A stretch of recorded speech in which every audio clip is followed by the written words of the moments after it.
Did you know that the oldest known ancient text in human history, the Seven Tablets of Creation, contains an origin story far more mysterious and cosmic than any myth we've been taught? According to these ancient records, humanity was not simply born of nature, but engineered by beings from beyond the stars, immortal entities of unfathomable intelligence and technology. These celestial architects descended upon Earth not in the distant mythic past, but approximately 400,000 years ago, bringing with them knowledge, purpose, and a destiny far greater than anything our species could have imagined. They came from a red celestial body known as Nibiru, a planet spoken of in Sumerian texts and later echoed in the works of countless spiritual traditions across the globe. This was not merely a metaphorical heaven. It was a place, a real world in the vast reaches of space, whose inhabitants traveled across the cosmos to reach our young Earth. Their goal was simple yet monumental: to mine gold and other resources that were vital to the survival of their world. And so they descended upon Earth, establishing outposts, cities, and energy grids that would shape the fate of our planet for millennia to come. These beings became known to ancient cultures by many names. Some called them the Atlanteans. Others named them the Anunnaki, those who from the heavens came to Earth. Their fingerprints remain in the sacred sites of every continent: megalithic structures aligned to the stars, mysterious writings on stone, and myths that speak of gods walking among men. But these were not gods in the way we understand them today. They were physical, flesh and blood beings, though far superior to humans in size, intellect, and longevity. The Anunnaki, for all their power, were not emotionless machines. They carried with them the full range of emotion: love and jealousy, lust and rage. They mirrored us because, in truth, we mirror them. Their appearance was majestic and imposing, towering figures with elongated heads and broad, muscular bodies. Their technology was so advanced that ancient people could only interpret it as divine magic. Energy weapons, levitation, artificial intelligence, all tools in their arsenal misunderstood by early humanity. Among these celestial colonists, one family rose above the others and claimed dominion over Earth. They ruled not with brute force alone, but through carefully crafted myth, presenting themselves as gods to the people they created. The patriarch of this family was Anu, king of the Anunnaki, revered as the supreme god in ancient Sumerian cosmology. But Anu did not dwell on Earth. His throne was in the heavens. In truth, aboard a great mothership or orbital station from which he watched over his dominion. On Earth, Anu appointed his children to rule in his stead.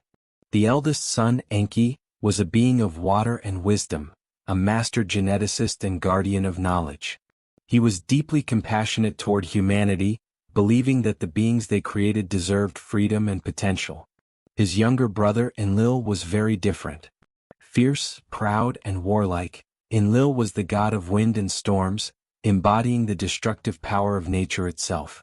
He saw humans not as equals or students but as tools, a workforce to be used and controlled. The two brothers were in constant tension, a cosmic rivalry that would shape the destiny of Earth for ages. And then there was their sister, Ishtar, known later as Isis in Egyptian mythology.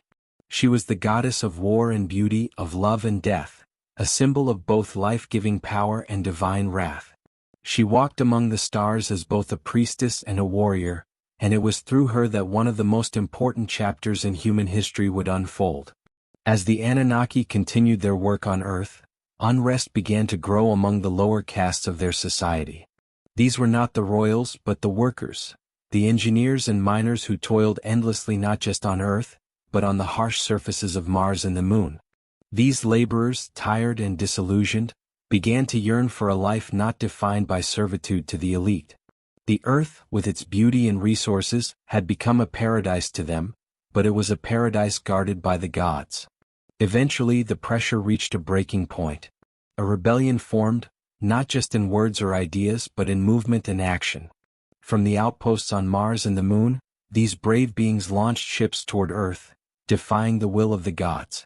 They fell through the atmosphere like shooting stars, a vision so powerful it would echo later in the biblical tales of fallen angels cast out of heaven.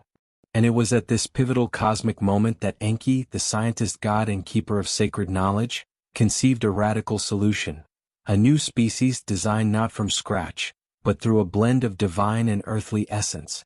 At the height of this celestial rebellion, Enki, the scientist god and keeper of universal knowledge, understood that brute force would only deepen the divide between the laboring Anunnaki and the ruling elite. While his brother Enlil called for punishment and eradication, Enki proposed a solution more elegant, more dangerous, and more divine: the creation of a new species, one that would relieve the working class and act as a bridge between the gods and the earth. But Enki would not create this new race alone. By his side stood his sister, Ishtar, known across cultures as Isis, the embodiment of divine wisdom, power, and sacred femininity. She was not merely a warrior or a goddess of beauty, she was a genetic sorceress, a master of life-crafting who could bend biology like clay in her celestial hands. Together they began their sacred experiment. Deep within a laboratory hidden beneath the Earth's surface, surrounded by vibrating crystals and humming energies, they merged the earthly with the celestial. From the DNA of a terrestrial primate, and the immortal code of the Anunnaki, they crafted the blueprint of a new being. A hybrid, yes, but also a vessel. A being that could inherit the strength of the gods and the soul of the earth. But the process was anything but perfect. Many early creations were malformed, mindless, soulless. Some perished within hours. Others wandered without will, unable to reason or feel. Yet Isis did not give up. She believed that the key to true creation required sacrifice, and so, in one final and audacious act, she took the fertilized ovum of a hybrid and implanted it within her own womb. After 10 months of silent gestation, she gave birth to the first true human, Adamu. He was not merely a biological creation, he was a son. In his eyes glimmered the light of the stars and the weight of all Earth's memory. His DNA, carefully woven, carried the divine spark. From Adamu, Enki and Isis extracted the essence of life, and using that, they replicated the XX chromosome to create his complement, Tiamat, later known in mythology as Eve. She was not born of clay but of sacred code, carefully refined to allow for reproduction, and thus the multiplication of the race. Together, Adamu and Tiamat became the beginning of a new epoch, a race that could mine, build, learn, and evolve. A species with divine ancestry and mortal limitations. The Anunnaki had created more than servants, they had created a story. And within that story was a paradox. Enki saw the humans as children, sacred and evolving. He gave them language, agriculture, and the knowledge of the stars. He whispered into their dreams and showed them how to listen to the Earth's heartbeat. But Enlil saw them as a threat. As humanity's numbers grew, so too did their autonomy. They began to question, to build beyond their instructions, to dream of freedom. And so, the battle between brothers intensified. Enlil called for plagues, storms, and even a great flood to wash humanity away. Enki, heartbroken but resolute, defied the council of gods. He warned the humans. He protected what he could. He chose love over law, creation over control. And Ishtar, the divine mother, stood between both worlds, fierce and luminous, defending her children even as chaos reigned in the skies. The old myths, scattered across continents, echo fragments of this saga. The Garden of Eden, the Great Flood, the gods who walked among men, the forbidden knowledge, the serpent who offered wisdom, not evil, the woman who gave birth to nations. These were not fantasies. They were memories blurred by time and rewritten by priests. The very word Genesis, contrary to its assumed meaning, originates from the phrase genes of Isis, a quiet clue hidden in plain sight. It is not merely the story of a beginning, but of an origin rooted in intention, in experiment, in divine rebellion. And the story did not end in tablets or temples. It lives on in you. Every strand of human DNA holds echoes of this cosmic engineering.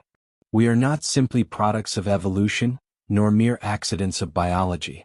We are descendants of stars and strategy, of gods and rebels, of scientists and dreamers who once looked down upon this blue world and asked, what if we made them in our image?